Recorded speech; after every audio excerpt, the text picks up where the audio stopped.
on lâche pas l'affaire, parce qu'on est trop tenace, il n'y a rien à faire, on lâche rien.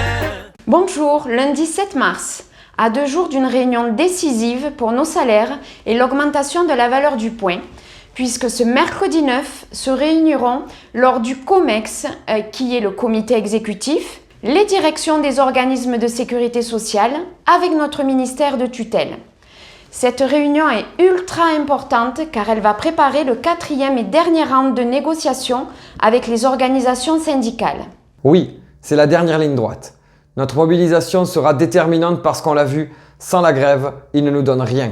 Ces 4 réunions de négociation, on est allé les chercher, au même titre que l'augmentation de la masse salariale avec plus 0,38% de RMPP. Il faut réaffirmer que cette enveloppe supplémentaire doit bénéficier à tous et surtout revendiquer encore de façon unitaire la valeur du point à 10 €. Cette lutte engagée depuis la mi-octobre n'a laissé aucun doute sur notre détermination. Parmi les soutiens de poids, le secrétaire général de la CGT, Philippe Martinez, a écrit ce mercredi 2 mars à Olivier Véran, notre ministre de tutelle, pour bien sûr lui rappeler nos revendications et le contexte unitaire de la lutte que nous avons menée avec tous les syndicats. Donc après avoir rappelé que la CGT était la première organisation syndicale à la sécurité sociale, Philippe Martinez a tenu à souligner le rôle essentiel du personnel de la Sécu pendant la crise sanitaire.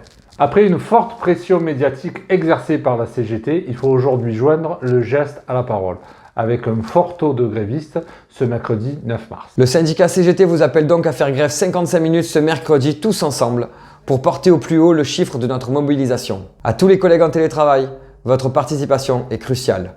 Une autre action est également prévue avec une manifestation nationale interprofessionnelle jeudi 17 mars. Nos temps forts de mobilisation ne tomberont donc pas un vendredi. Cette semaine, c'est mercredi 9 et pour la semaine prochaine, c'est jeudi 17. Pour terminer, un grand bravo aux salariés de la centrale de Gardanne, en grève reconductible depuis le 18 décembre 2018 avec la CGT et dont l'usine devait fermer définitivement.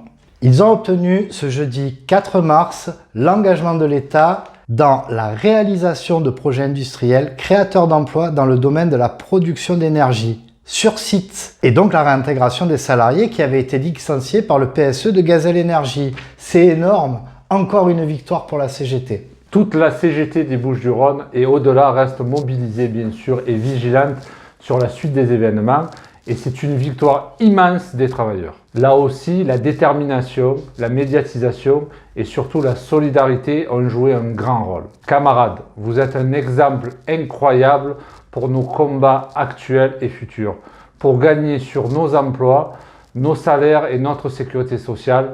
Quand on lâche rien, on obtient. Nous on lâche pas l'affaire, parce qu'on est trop